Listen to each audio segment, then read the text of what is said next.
അനുദിനം യേശുവിനോടൊപ്പം.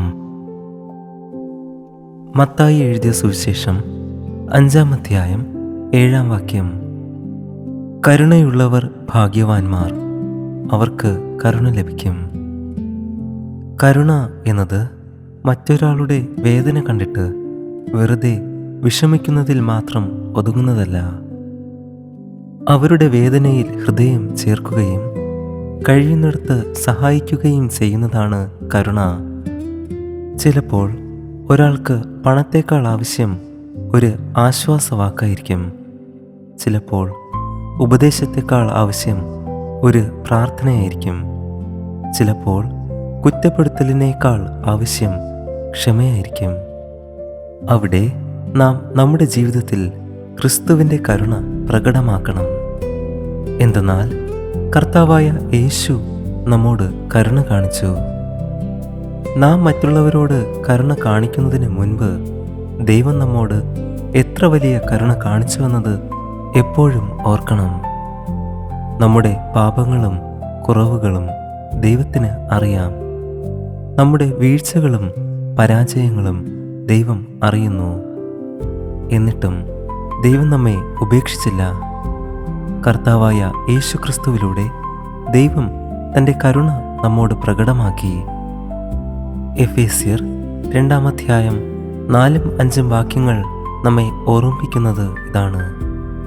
കരുണാസമ്പന്നനായ ദൈവം നമ്മോടുള്ള തൻ്റെ മഹാസ്നേഹം നിമിത്തം നമ്മെ ക്രിസ്തുവിനോടുകൂടെ ജീവിപ്പിച്ചു. അതുകൊണ്ട് നമ്മുടെ ജീവിതം മറ്റുള്ളവരെ കുറ്റപ്പെടുത്തുന്ന ജീവിതമാകരുത്. നമുക്ക് കരുണ ലഭിച്ചുവെങ്കിൽ നാമും മറ്റുള്ളവരോട് കരുണ കാണിക്കണം എന്ന മനോഭാവം നമുക്ക് ഉണ്ടാകണം. നമുക്ക് ചുറ്റും കരുണ കാണിക്കാൻ ധാരാളം അവസരങ്ങൾ ലഭിക്കാറുണ്ട്.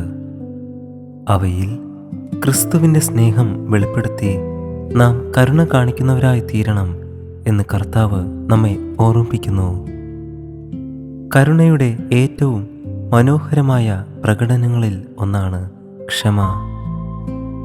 നമ്മെ വേദനിപ്പിച്ച ഒരാളെ ക്ഷമിക്കുന്നത് എളുപ്പമല്ല. എന്നാൽ ക്രിസ്തു നമ്മോട് ക്ഷമിച്ചതിനെ ഓർക്കുമ്പോൾ മറ്റുള്ളവരോട് ക്ഷമിക്കാൻ നമുക്ക് ശക്തി ലഭിക്കുന്നു.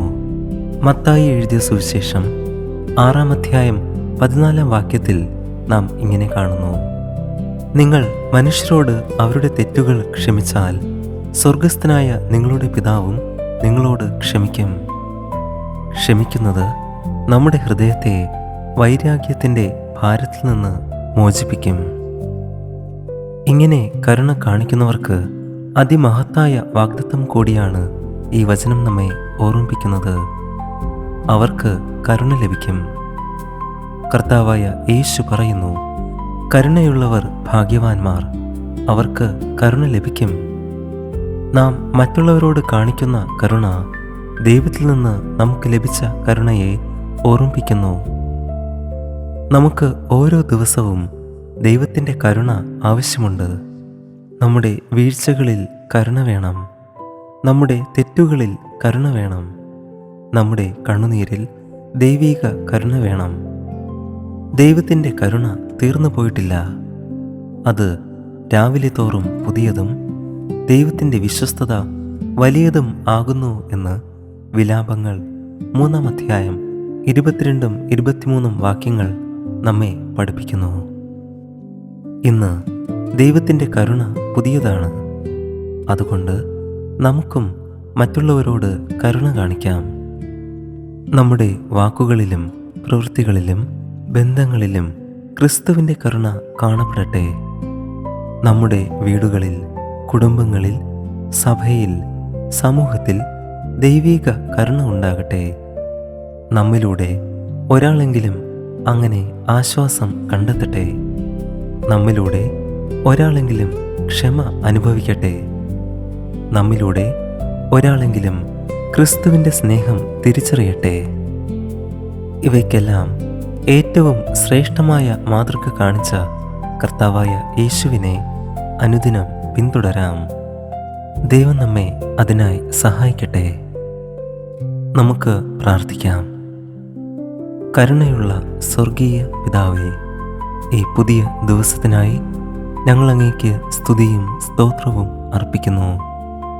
ഞങ്ങളോട് കാണിച്ച അളവറ്റ കരുണയ്ക്കായി നന്ദി കർത്താവേ. മറ്റുള്ളവരുടെ തെറ്റുകൾ മാത്രം ഓർക്കാതെ മറ്റുള്ളവരോട് ക്ഷമിക്കാനും സ്നേഹിക്കാനും ഞങ്ങളെ സഹായിക്കണമേ. ഞങ്ങളെ വേദനിപ്പിച്ചവരോട് ക്ഷമിക്കുവാൻ കൃപ നൽകണമേ. ആവശ്യമുള്ളവരോട് കരുണ കാണിക്കുവാൻ ഞങ്ങളുടെ ഹൃദയം തുറക്കണമേ.